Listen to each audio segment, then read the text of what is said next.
السلام علیکم ورحمۃ اللہ وبرکاتہ ڈیئر سسٹرز. آج آپ کا 4th سیشن ہے سوم سیشن کا. آج ہے things that break the fast and things that do not break the fast. جن چیزوں سے روزہ نہیں ٹوٹتا اور جن سے روزہ ٹوٹ جاتا ہے. اور سیکنڈ ہے واٹ از اعتکاف. اعتکاف کیا ہے؟ ٹھیک ہے، آج ہم اس کے بارے میں پڑھیں گے. رب یسر ولا تعسر وتمم بالخیر وبک نستعین یا فتاح. رب یسر ولا تعسر وتمم بالخیر وبک نستعین یا فتاح. ربی زدنی علما نافعا ربی زدنی علما نافعا ربی زدنی علما نافعا. بسم اللہ الرحمن الرحیم. دیکھیے، جن چیزوں سے روزہ نہیں ٹوٹتا اور جن سے روزہ ٹوٹ جاتا ہے اور قضاء کفارہ لازم آتا ہے، ان کا ٹاپک آج آپ کو پڑھایا جا رہا ہے. اگر روزے دار بھول کر کچھ کھا لے یا پی لے یا بھولے سے جو ہے ہسبینڈ وائف فزیکل ہو جائیں تو اس کا روزہ نہیں گیا. اگر بھول کر پیٹ بھر کر بھی کھا لے تب بھی روزہ نہیں ٹوٹا. اگر بھول کر کئی دفعہ کھا لیا تب بھی روزہ نہیں ٹوٹا. اور ایک شخص کو بھول کر کچھ کھاتے پیتے دیکھا تو اگر وہ اس قدر طاقتور ہے کہ روزے سے زیادہ تکلیف نہیں ہوتی تو روزے دار کو جو ہے روزہ یاد دلانا واجب ہے اگر کوئی دیکھ رہا ہے. اور اگر کوئی ناطاقتور ہو یا کمزور ہو یا ضعیف ہو، اس کو تکلیف ہوتی ہے تو اس کو یاد نہ دلائیں، کھانے دیں. ٹھیک ہے.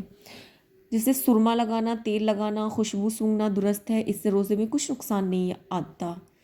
ٹھیک ہے. بلکہ اگر سرما لگانے کے بعد جو ہے وہ منہ کے اندر یعنی پانی کے ساتھ یعنی تھوک میں جو ہے سرمے کا جو کلر ہے وہ بھی ظاہر ہو جائے تو بھی روزہ نہیں گیا، نہ مکروہ ہوا. ٹھیک ہے. حلق کے اندر مکھی چلی گئی یا خود ہی خود جو ہے وہ دھواں چلا گیا یا گرد غبار چلی گئی تو روزہ نہیں گیا. البتہ اگر قصدن ایسا کیا یعنی جان پوچھ کر ایسا کیا ہے تو روزہ ٹوٹ جائے گا. لوبان وغیرہ کوئی دھنی سلگائی پھر اس کو اپنے پاس رکھ کر سونگھی تو روزہ ٹوٹ جائے گا. اسی طرح حقہ پینے سے بھی روزہ ٹوٹ جاتا ہے. البتہ اس دھوئیں کے سوا عطر، کیوڑا، گلاب یا پھول وغیرہ اور خوشبو سونگھنا جس میں دھواں نہ ہو درست ہے. دانتوں میں اگر گوشت کا ریشہ اٹکا ہوا ہے نا یا پھر کوئی ایسی چیز وغیرہ کوئی چیز تھی اس کو جو ہے نکال کر کھا گئی لیکن منہ سے باہر نہیں نکالا اور اندر حلق میں ہی چلی گئی تو اگر وہ چنے سے کم ہے تب تو روزہ نہیں گیا. اور اگر چنے کے برابر یا اس سے زیادہ ہے تو روزہ ٹوٹ جائے گا.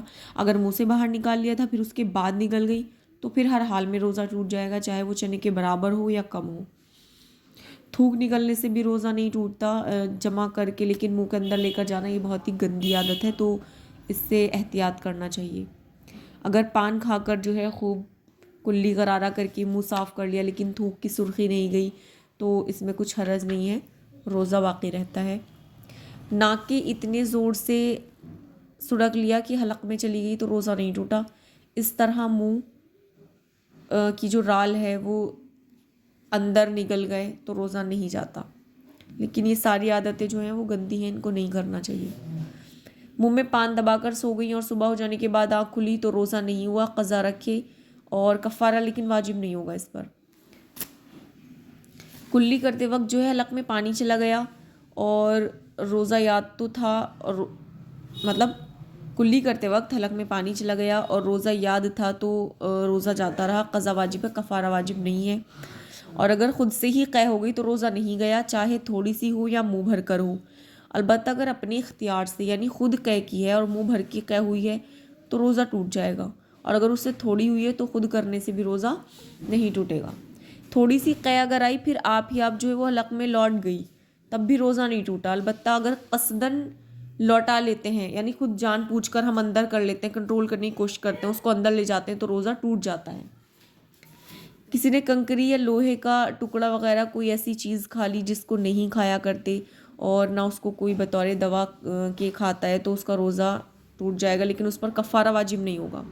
اور اگر ایسی چیز کھائی یا پی جس کو لوگ کھایا کرتے ہیں، یہ کوئی ایسی چیز ہے کہ یوں تو نہیں کھاتے لیکن بطور دوا کی ضرورت کے وقت کھاتے ہیں تو روزہ ٹوٹ جائے گا اور قضا اور کفارہ دونوں واجب ہے. روزے کے توڑنے سے کفارہ جب ہی لازم آتا ہے جبکہ رمضان شریف میں روزہ توڑ ڈالے، اور رمضان شریف کے سوا اور کسی روزے کے توڑنے سے کفارہ واجب نہیں ہوتا.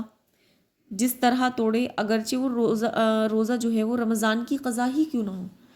البتہ اگر اس روزے کی نیت رات سے نہ کی ہو یا روزہ توڑنے کے بعد اس دن حیض آ گیا ہو تو اس کے توڑنے سے کفارہ واجب نہیں۔ کسی نے روزہ جو ہے میں جو ہے وہ کان میں تیل ڈالا یا جلاب میں عمل لیا اور پینے کی دوا نہیں پی تب بھی روزہ چلا گیا، لیکن صرف قضا واجب ہے، کفارہ واجب نہیں ہے۔ اور اگر کان میں پانی ڈالا تو روزہ نہیں ٹوٹا۔ جس سے کسی کے منہ سے خون نکلتا ہے، اس کی تھوک کے ساتھ نکل گئی تو روزہ ٹوٹ گیا۔ البتہ اگر خون تھوک سے کم ہو اور خون کا جو ٹیسٹ ہے، مزہ ہے، وہ حلق میں معلوم نہ ہو تو روزہ نہیں ٹوٹا۔ اور اگر زبان سے کوئی چیز چکھ کر تھوک دی تو روزہ نہیں ٹوٹا، لیکن بلا ضرورت ایسا کرنا جو ہے وہ مکروہ ہے۔ اگر کسی کا شوہر بدمزاج ہے، اس کو اپنی عزت کا ڈر ہے، یا پھر اس کو گھر میں لڑائی جھگڑے کا ڈر ہے، بہت زیادہ جو ہے وہ بدمزاج ہے، تو وہ کھانے میں بہت زیادہ کمیاں نکالتا ہے، یا کھانے میں کوئی کمی ہونے کی وجہ سے اس کو بہت پریشان کرتا ہے، تو ایسی عورت جو ہے وہ زبان کی نوک سے جو ہے چکھ سکتی ہے، ٹیسٹ کر سکتی ہے نمک کو۔ اور اگر بلا ضرورت ایسا کرے گی، مجبوری نہ ہو، تو پھر مکروہ ہے۔ کوئلہ چبا کر دانت مانجنا اور منجن سے دانت مانجنا جو ہے مکروہ ہے، اور اگر اس میں سے کچھ حلق میں اتر جائے تو روزہ ٹوٹ جائے گا۔ مسواک سے دانت صاف کرنا درست ہے، چاہے مسواک سوکھی ہو یا تازی ہو، ٹھیک ہے۔ کسی نے جو ہے بھولے سے کچھ کھا لیا اور یوں سمجھی کہ میرا روزہ تو اب ٹوٹ گیا، اور اس وجہ سے اس نے کھانا پینا ہی شروع کر دیا، تو اب روزہ جو ہے ٹوٹ گیا، فقط قضا واجب ہے، کفارہ واجب نہیں ہے۔ اگر کسی کو قے ہوئی اور وہ سمجھی کہ میرا روزہ ٹوٹ گیا، اس گمان پر بھی اس نے پھر کھا لیا اور روزہ توڑ دیا، تو بھی قضا واجب ہے، کفارہ واجب نہیں ہے۔